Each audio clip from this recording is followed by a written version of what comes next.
So we've started to look at the pillars or components of the IDEA. The first PowerPoint was on FAPE, Free Appropriate Public Education, which is one of the 6 pillars. Now we're going to move on to LRE, or Least Restrictive Environment.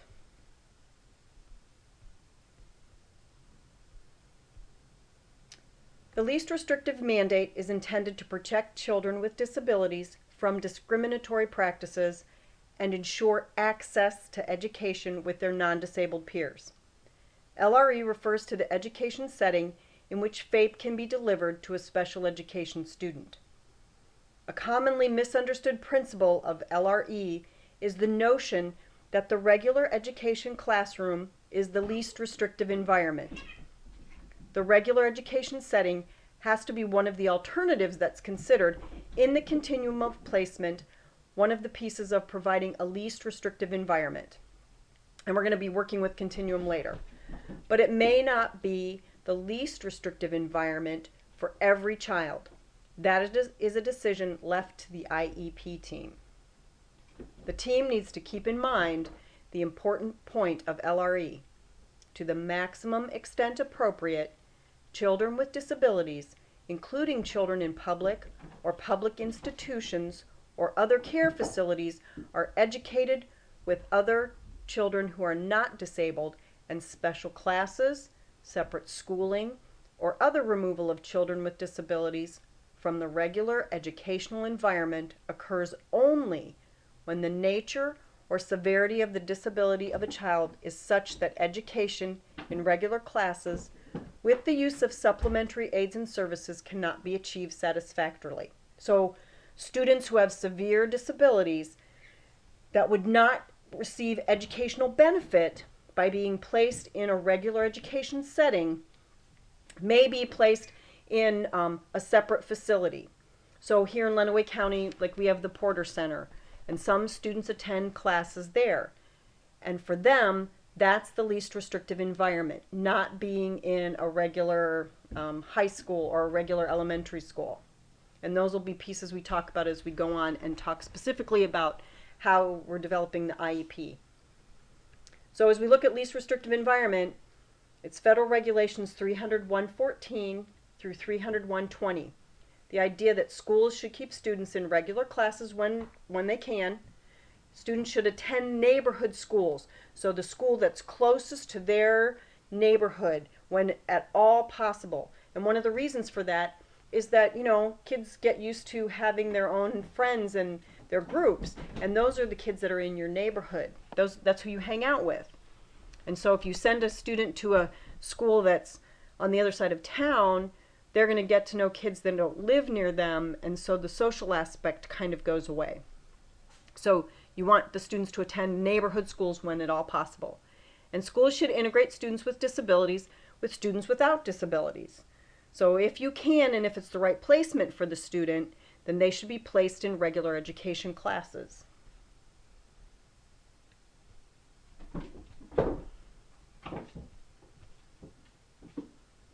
So I've included the regulations that are from the federal regulations. So LRE requirements. Except as provided in 300-324 regarding children with disabilities that are in adult prisons, the state must have in effect policies and procedures to ensure that public agencies or schools in the state meet the LRE requirements of this section and in section 300-115 through 300-120. Each public agency, and they're talking about the school, must ensure that to the maximum extent appropriate, children with disabilities, including children in public or private institutions or other care facilities, are educated with children who are non-disabled, and special classes, separate schooling, or other removal of children with disabilities from the regular educational environment should occur only if the nature or severity of the disability is such that education in regular classes with the use of supplementary aids and services cannot be achieved satisfactorily.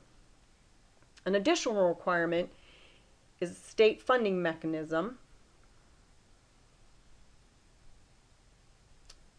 and that must not result in placements that violate the requirements of paragraph A of this section.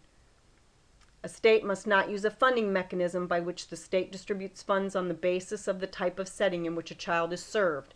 That will result in the failure to provide a child with a disability FAPE according to the unique needs of the child. So if the school is saying, we can't provide that because we don't have the money, they're not allowed to do that. If the state does not have policies and procedures to ensure compliance with paragraph B1 of this section, the state must provide the secretary, so that's the Secretary of the State Department of Ed, an assurance that the state will revise the funding mechanism as soon as feasible to ensure that the mechanism does not result in placements that violate least restrictive environment.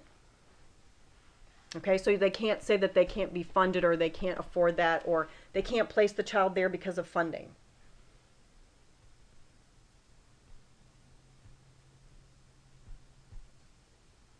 So LRE federal regulations. Each public agency must ensure that a continuum of alternative placements is available to meet the needs of children with disabilities for special education and related services. So when it's talking about the continuum of services, that includes alternative placements listed in the definition of special ed under 338. So that's instruction in regular classes, special schools, home instruction, and instruction in hospitals and institutions. And they have to make provision for supplementary services, such as a resource room or itinerant instruction, to be provided in conjunction with regular class placement if it's needed. And we're going to focus on this regulation and the following regulations when we discuss placement later in the course. But I wanted you to understand when it's talking about continuum, you have to have like a list of placements that might be possible for the student to go to.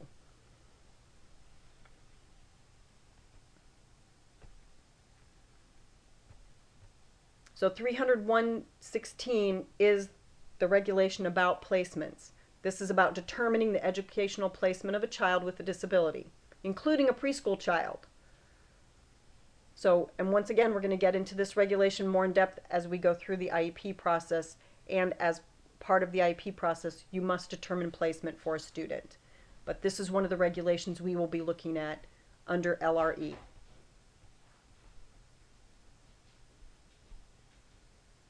This is 301.16 continued, still talking about the student's placement and when you have to look at it.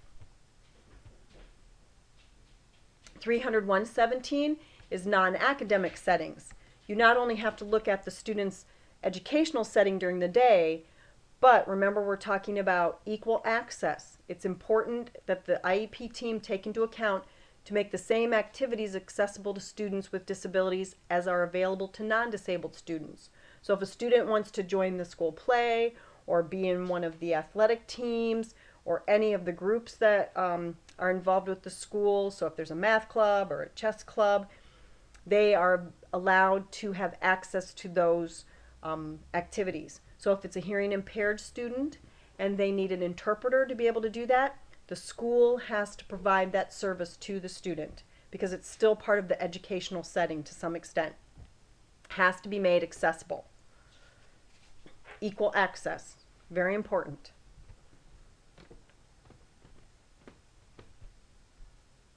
(301.18) is children in public or private institutions. This is a regulation that will fall into our placement discussion because it's part of the continuum. Sometimes that's a discussion that comes up as you're developing the IEP, that the parents ask for the child to go to a private institution or, a private school.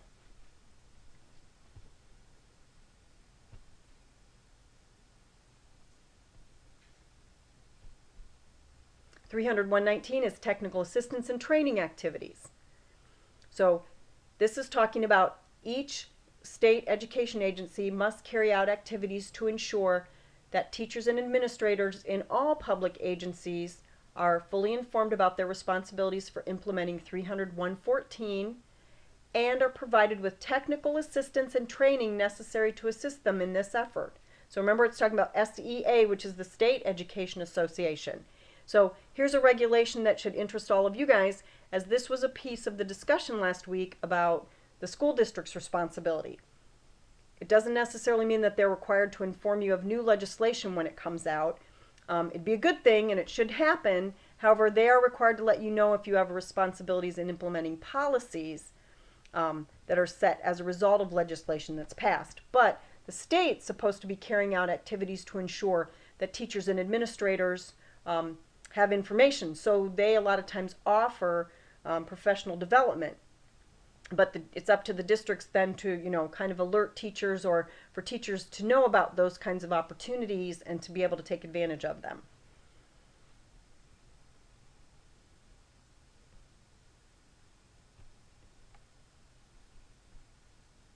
So LRE requirements, this is 300-120, monitoring activities. The state education agency must carry out activities to ensure that 300-114, the least restrictive environment regulation, is implemented by each public agency or school district. If there is evidence that a public agency makes placements that are inconsistent or out of compliance with 300-114, the state education agency must review the public agency's justification for the actions. Why did they make that decision? And assist them, if necessary, in planning and implementing any necessary corrective action if they're found to be out of compliance. So, the state is required to monitor the districts, and one of the ways that they do that is they put a monitor, a person who monitors special ed activities in a county. So districts have to follow the regulations, and if they don't, or if the parents think they're not following the regulations, they can file a formal complaint. And the state's then required to investigate and review the process based on this regulation. If the state determines that the district didn't follow the procedure, it can say that the district is out of compliance and not following the regulations and or rules. And then the state would have to set up a plan of correction, and the district would have to put that plan into place.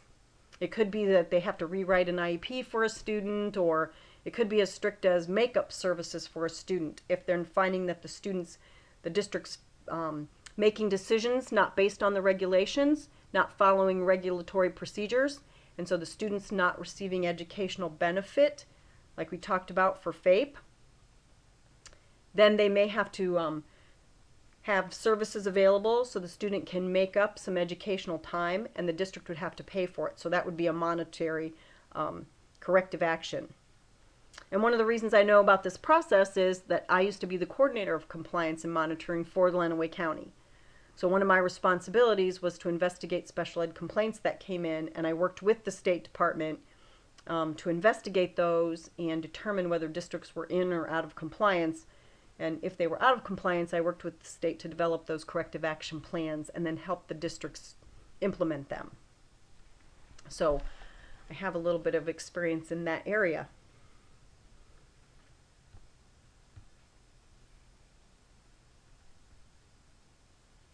So the regulations provide prescriptive legal requirements as to how a school district should ensure that children with disabilities are included in the regular education setting with supplementary aids and services as needed or as appropriate.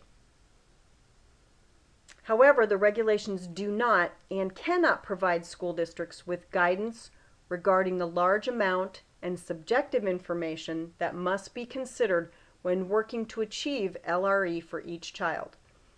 The least restrictive environment must be determined on a case-by-case basis by the IEP team.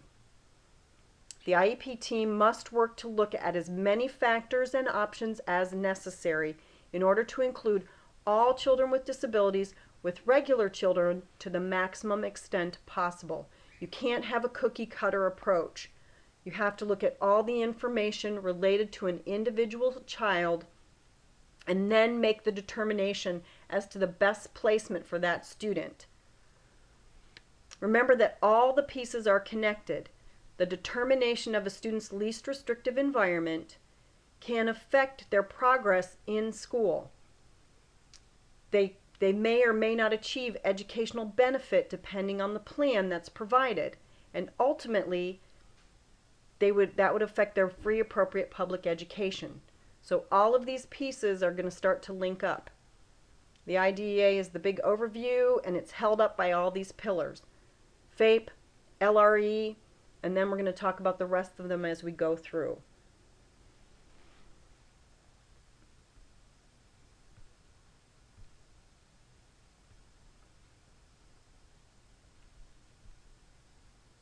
So these are factors that the IEP team needs to consider as they move forward. Continuum of placement, we looked a little bit at that, and we're going to talk more specifically as we go through placement. Support services that the student may need. So they might need to have a special education resource teacher, or they may need to have their tests read. The academic benefits the child receives in the regular classroom compared with the benefits the child will receive in a special ed classroom. Those are factors that have to be considered when you're making the determination for their least restrictive environment.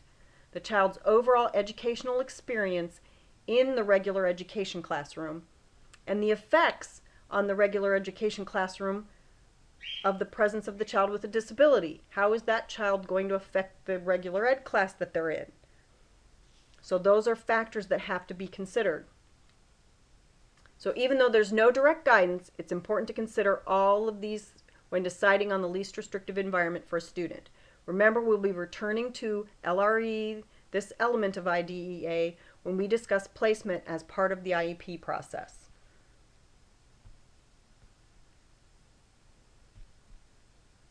So if you have any questions about LRE, please don't hesitate to contact me. You can also feel free to post in the virtual office or bring up questions when we do our discussion. So this is an important foundation that you need to have when we discuss the placement. So if you have any questions about it, please let me know.